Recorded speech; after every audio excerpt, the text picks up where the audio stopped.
આભાર માનું કે લોકસભામાં ગાય માતાનો અવાજ ઉઠાવ્યા પછી તો પહેલામાં પહેલું કોઈએ સ્વાગત કર્યું હોય તો લાકડી તાલુકે કર્યું છે અને લોકસભાની ચૂંટણીમાં પણ સૌથી તાલુકાની દ્રષ્ટિએ વધારે લીડ એ પણ લાકડી તાલુકે આપી છે એટલે લાકડી તાલુકાનો બંને વખતનો આભાર વ્યક્ત કરું છું. બજરંગબલી હનુમાન દાદા ભગવાન કૃષ્ણ કનૈયાને પ્રાર્થના કરું છું કે તમારા બધાની એક સનાતન ધર્મની બધાની જ માગણી હતી કે બેન ગૌ માતાને રાષ્ટ્રીય માતાનો દરજ્જો મળે અને આપણે એને આસ્થાથી માનીએ છીએ ત્યારે એની એના ઉપરનો પ્રતિબંધ આવે. આ કાયદો લોકસભામાં આવે એવું કાંઈ થાય એવું લોકસભામાં અવાજ ઉઠે ચૂંટણી પહેલા ગૌ માતામાં એના આશીર્વાદમાં કેટલી તાકાત છે હું તમને કહું કે જ્યારે શંકરાચાર્યજી થરાદ આવ્યા શ્રવણભાઈ એ ટાઈમે ચૂંટણી લડવાનું કંઈ નક્કી નહોતું અને એ ટાઈમે શંકરાચાર્યજીએ વાત કરી હતી કે ગૌ માતાને રાષ્ટ્રીય માતાનો દરજ્જો મળે. જે અવાજ ઉઠાવશે એનું ગૌ માતાનું કલ્યાણ કરશે અને એને આશીર્વાદ આપશે. સૌથી પહેલા મેં ચારવા મુકામે કીધેલું કે હજુ નક્કી નથી પણ તમારા બધાના આશીર્વાદથી બનાસકાંઠાની જનતાના આશીર્વાદથી લોકસભાની ચૂંટણી લડવાનો મોકો મળશે અને પ્રજાના આશીર્વાદ મળશે, ગૌ માતાના આશીર્વાદ મળશે તો 100% દિલ્હીમાં જઈ અને ગૌ માતાને રાષ્ટ્રીય માતાનો દરજ્જો મળે. અને આપ સૌએ જોયું કે 26 ફાઇનલ હતી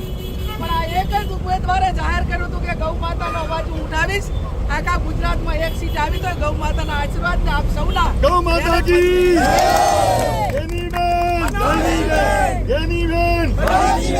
આપ સૌએ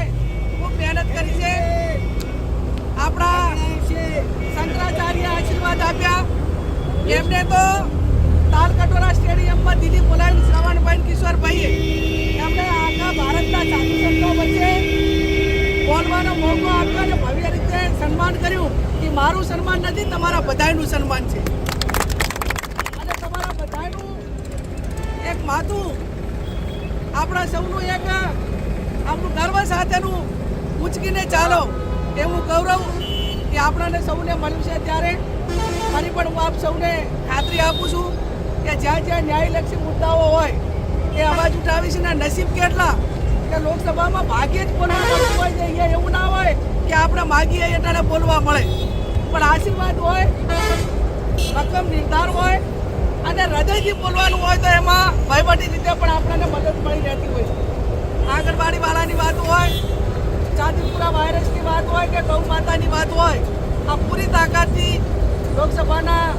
સત્ર દરમિયાન આપણે વાત કરી છે અને આવનાર સમયમાં જ્યાં તો શરૂઆત છે જ્યાં જે રીતે ગૌ માતા માટે કે આના મુદ્દાઓ માટે લડવાનું થાય તો એમાં ક્યાંય પીછેહટ નહીં કરું એની પણ આપ સૌને હું ખાતરી આપું.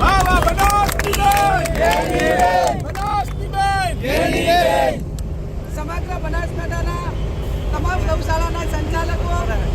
અને તમામ જે ખૂબ મને બે ટાઈમે તાલકટોરા સ્ટેડિયમ ખાતે પણ કીધું હતું કે હું લોકસભાની ચૂંટણી જીતી ત્યારે કદાચ ગુજરાતમાં જે અભિનંદન માટે કરીને ફોન આવ્યા મારી જનતા બનાસકાંઠાની જનતા એમને જશ્ન મનાવ્યો હોય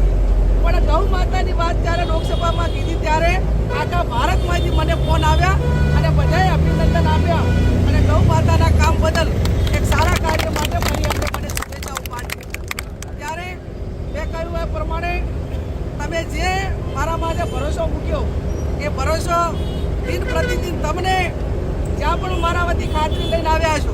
એ નાના મોટા કોઈ પણ કામોમાં જે કાંઈ મારાથી થતું છે એમાં ક્યાંય પીછેહટ નહીં કરીએ આવનાર સમયમાં ગૌશાળાના સંચાલકોના આ બધા જ એક બુલંદ અવાજ ઉઠાવે અને એવું ચોખ્ખું કે ભાઈ કોંગ્રેસના સંસદ સભ્ય બોલી કહેતા હોય તો તમારા સંસદ સભ્ય કેમ ના બોલી શકે, તમારો ધારાસભ્ય વિધાનસભામાં કેમ ના બોલી શકે અને ધારાસભ્ય અને લોકસભાનો સંસદ બોલે